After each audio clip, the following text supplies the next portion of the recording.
Hello students, good morning to all and I am Nandini ma'am. So today students I am discussing about the anti-rheumatoid drug.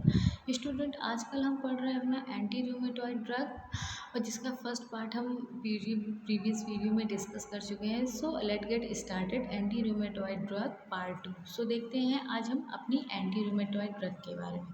Student first part में हमने rheumatoid arthritis की पूरी detail पढ़ ली थी, उसका introduction, उसकी pathophysiology and उसका क्या क्या ट्रीटमेंट्स हैं जो हम यूज़ करते हैं। तो अब हम आज इसके सेकेंड पार्ट में पढ़ने जा रहे हैं एंटी रूमेटॉइड अर्थराइटिस ड्रग के बारे में कि वो कौन कौन सी ऐसी ड्रग्स हैं जिन्हें हम रूमेटॉइड अर्थराइटिस की डिजीज़ को ट्रीट करने के लिए यूज़ करते हैं। तो वेरियस टाइप ऑफ ड्रग जो है हमारी रूमेटॉइड अर्थराइटिस की डिजीज़ को ट्रीटमेंट करने के काम में आती हैं। जस्ट हम देखते हैं इसको क्लासिफिकेशन। हमारी NSAIDs non steroidal anti inflammatory drug, ये हमारी यूज़ होती हैं अर्थराइटिस की डिजीज़ को ट्रीट करने के लिए। और बहुत सारी ऐसी मेडिसिन्स होती हैं जो हम अपनी रूमेटॉइड अर्थराइट की डिजीज़ को ट्रीट करने के लिए काम में लाते हैं। तो एंटी रूमेटॉइड ड्रग अब ये हमारी दो तरीके से काम करती है। Disease modifying anti rheumatoid drugs होती हैं एंड एडजुसेंट ड्रग जिसमें हमारे ग्लूकोकॉर्टिकॉइड्स एंड प्रेडनिसोलोन ड्रग हमारी यूज़ में आती है। अब disease modifying anti rheumatoid drug भी हमारी सडनली दो तरीके से काम करेंगी।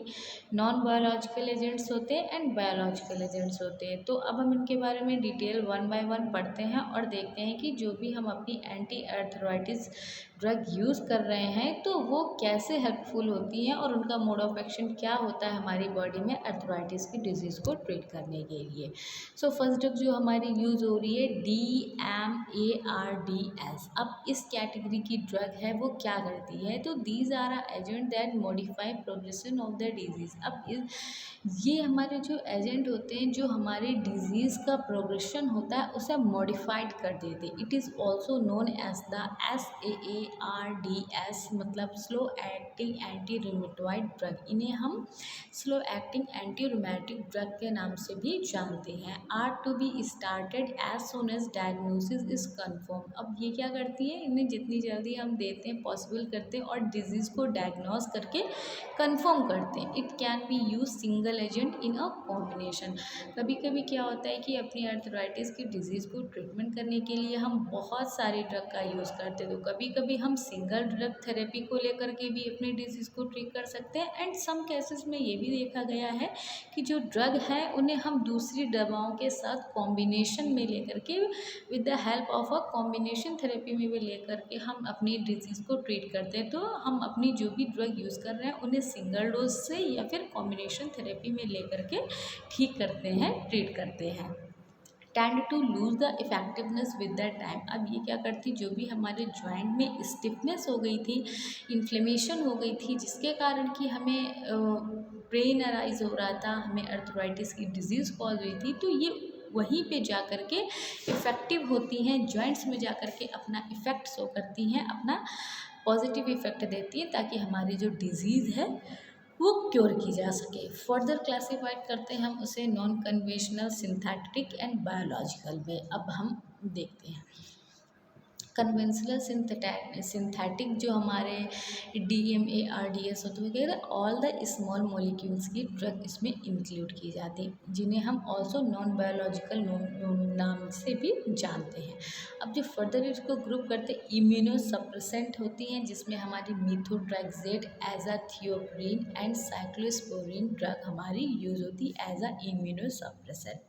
अब हमारे अदर इम्यूनो मॉड्यूलेटर्स में कुछ जो ड्रग होती है तो उसमें हमारी sulfasalazine, hydroxychloroquine and chloroquine, leflunomide and tofacitinib drug हमारी यूज़ होती है जो हमें अर्थराइट की डिजीज़ को ट्रीट करती है। और हमारी एक ये मतलब है तो DMARD ही की ही ड्रग, लेकिन ये एक कन्वेंशनल सिंथेटिक है। अब हमारी जो बायोलॉजिकल हमारी DMARD ड्रग्स आती हैं वो क्या करते हैं, आर द कॉम्बिनेंट प्रोटीन्स और मॉलिक्यूल्स एंटीबॉडीज़। अब जो हमारी बायोलॉजिकल, वो तो हमारी नॉन बायोलॉजिकल वाली ड्रग्स थी। अब जो हमारी बायोलॉजिकल DMARD की ड्रग्स आती हैं इन्हें हम मोनोक्लोनल एंटीबॉडीज़ में रिकॉम्बिनेशन प्रोटीन्स के साथ या प्रोटीन या फिर मोनोक्लोनल एंटीबॉडीज़ के साथ लेते हैं, जो कि डिराइव्ड की जाती है किसी भी लिविंग ऑर्गेनिज्म से and hence called the biological agent. अब ये लिविंग ऑर्गेनिज्म से ऑब्टेन की जाती है तो ऑब्वियस सी बात है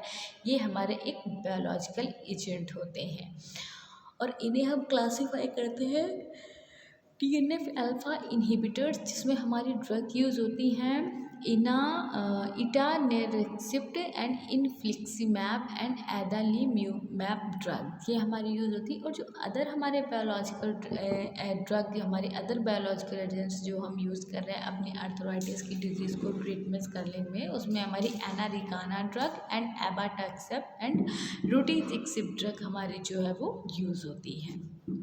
इसके बाद हम देखते हैं मीथोट्रेक्सेट जो हमारी यूज़ होती है। अब हमारी मीथोट्रेक्सेट जो ड्रग है वो हमारी एक इम्यूनोसप्रेसेंट एंड एंटी इन्फ्लेमेटरी है। इम्यूनोसप्रेसेंट एंड एंटी इन्फ्लेमेटरी का मतलब है कि इसके अंदर एंटी इन्फ्लेमेटरी की प्रॉपर्टी पाई जाती है। अब अगर इसके अंदर एंटी इन्फ्लेमेटरी की प्रॉपर्टी है, दैट इज़ द मीनिंग कि ये हमारे जॉइंट में जो भी इन्फ्लेमेशन हो गया है, स्वेलिंग हो गई है, उसको रिड्यूस करेगी, उसको ख़त्म करेगी, उसके अगेंस्ट वर्क करेगी।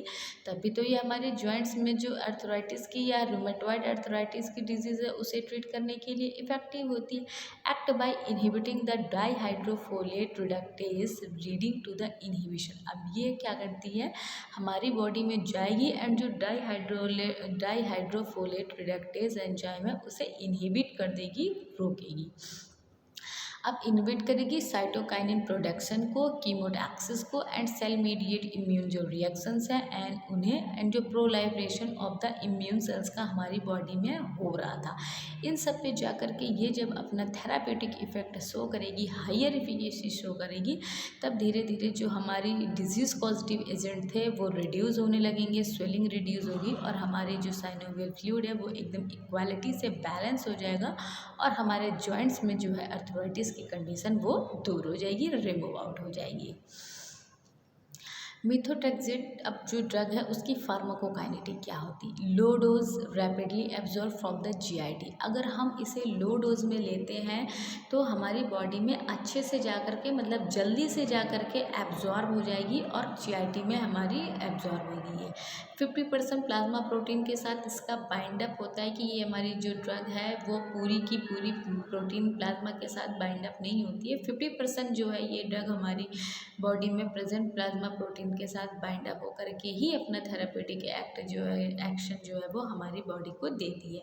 It can be display by the salicylate and sulphonamides and largely excreted and change in a urine.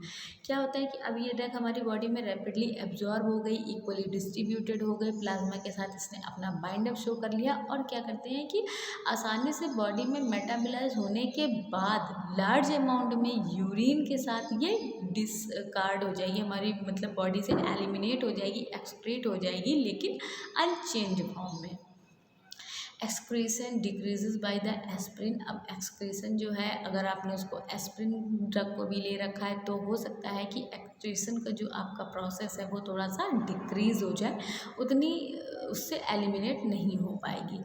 And not recommendation patient with the impaired the renal function. अगर कोई भी ऐसा पेशेंट है जिसे रीनल की कोई condition या कोई डिजीज़ है तो उस केस में हम अपनी नॉट रिकमेंडेशन मतलब हम रिकमेंड नहीं कर सकते हैं, ड्रग को नहीं दे सकते।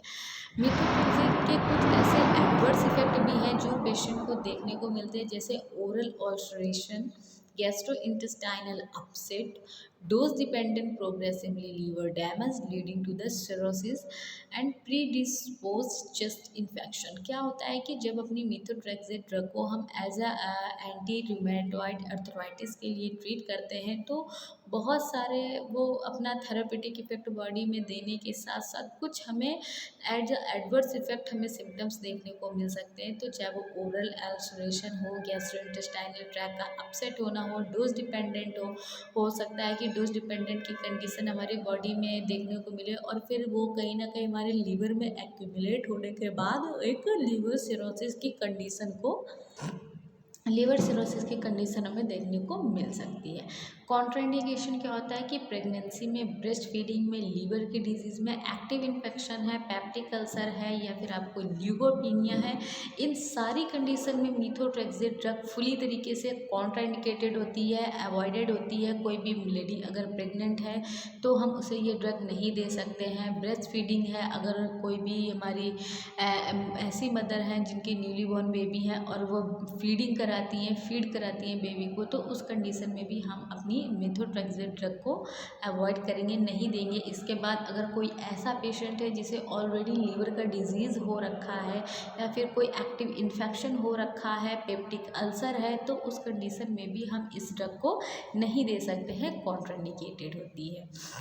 Rheumatoid arthritis, low dose 7.5 to 5 mg in a week, ये एक ड्रग की थेरेपी है अकॉर्डिंग टू फिजिशियन, जो रिकमेंडेशन हमारी दी जाती है। तो मेथोट्रेक्सेट के ये हमारे थे इंडिकेशन। अब जो हम अपनी दूसरी ड्रग यूज़ करते जा रहे हैं एंटी रूमेटॉइड अर्थराइटिस के लिए या अर्थराइटिस की डिजीज़ को ट्रीट करने के लिए, वो है हमारी एज़ाथियोप्रिन ड्रग। जो हमारी एज़ाथियोप्रिन ड्रग है वो क्या करती है, गेट्स कन्वर्टेड टू द 6 मरकेप्टोप्यूरिन। अब ये हमारी कन्वर्ट हो जाती है 6 मरकेप्टोप्यूरिन में, सप्रेस द प्यूरिन सिंथेसिस। और जो हमारे जॉइंट्स में प्यूरिन की सिंथेसिस हो रखी है उसे ये सप्रेस करने के काम में आएगी। तो गेट्स कन्वर्टेड इनटू अ मोनोराइबोन्यूक्लियोटाइड्स, ये हमारी क्या करती है, मोनोराइबोन्यूक्लियोटाइड्स को कन्वर्ट कर देती है and inhibit the conversion of the inosine monophosphate to the adenosine, guanosine and nucleotides. ये इनहिबिट कर देगी कन्वर्जन जो हमारे इजनोसिन के होते हैं, मोनोफॉस्फेट के, एडेनिन के, गुआनिन के, न्यूक्लियोसाइड के। And de novo purine synthesis inhibit, और जो हमारी प्यूरिन की सिंथेसिस हो रही थी उसे भी ये इनहिबिट कर देगी, रोक देगी, मतलब प्यूरिन सिंथेसिस को नहीं होने देगी। Also get incorporated into a DNA and RNA render then the dysfunctional. अब जो हमारे डीएनए एंड आरएनए के फंक्शनल हो रहे थे उसमें ये ऑपरेशन कर देगी, incorporated DNA and RNA, and उसमें डिसफंक्शनल जो है हमें देखने को मिल सकती है।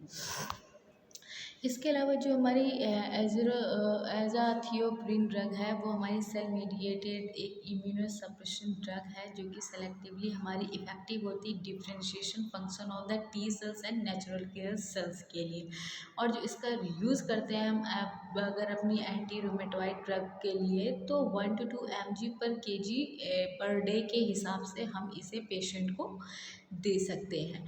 अब इसके अलावा remission induce in a smaller percentage of a rheumatoid patient, mainly use the steroid aspirants effect के लिए and never to combine with the methotrexate. Methotrexate drug के साथ इसे कभी भी कॉम्बिनेशन में नहीं दिया जाता है, ये इसका एक स्पेशल नोट था। और भी various type of other use भी हम अपनी एज़ाथियोप्रिन ड्रग को यूज़ करते हैं। तो prevention of the renal and other graft infection, maintaining remission of the inflammatory bowel disease, adverse effect के रूप में हमें bone marrow suppression, GIT disturbance, alopecia या लीवर डैमेज की कुछ कंडीशन जो हमें एज अ एडवर्स इफेक्ट हमारी एज़ाथियोप्रिन ड्रग का देखने को मिल सकता है। सो स्टूडेंट्स, आज हमने बात किया एंटी अर्थराइटिस ड्रग के बारे में या रूमेटॉइड अर्थराइटिस ड्रग के सेकेंड पार्ट के बारे में। आई होप स्टूडेंट्स आपने फर्स्ट एंड सेकेंड पार्ट देखे होंगे और आपको अच्छे से समझ में आया होगा कि रूमेटॉइड क्या है, कौन सी डिजीज़ है, क्या उसकी पैथोजेनेसिस होती है, क्या क्या उसके सिम्टम्स होते हैं, एंड आफ्टर दैट वो ड्रग जो हम अपनी डिजीज़ को ट्रीटमेंट करने के लिए यूज़ में करते हैं उन्हें बोलते हैं एंटी रूमेटॉइड ड्रग या फिर एंटी रूमेटॉइड अर्थराइटिस ड्रग। और हमने पढ़ा उसमें यूज़ होने वाली कई सारी ड्रग्स के बारे में, उनके क्लासिफिकेशन के बारे में एंड उनकी डिटेल्स के बारे में। So students, I hope you are understood and thank you class.